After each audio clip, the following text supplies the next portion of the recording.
This is the Lone Crater YouTube. We hope this video helps. You start by confirming the Nest has power. Look for any dim display, check the HVAC breaker and fuse. Once done, gather a small screwdriver and your phone for reference photos.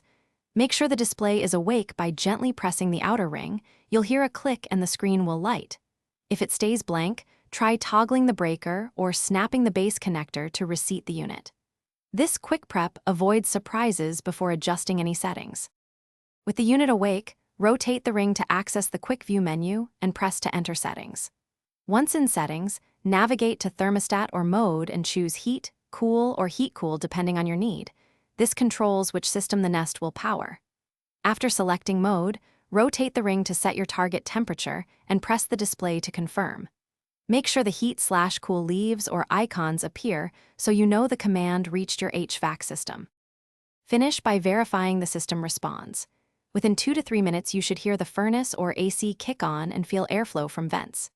If nothing happens, power down and inspect wiring at the base for loose connectors and confirm the common C wire provides stable 24V.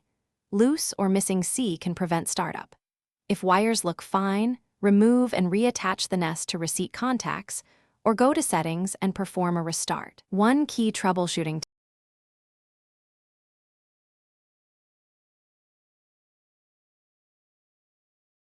Thanks for watching. Consider subscribing if we helped you.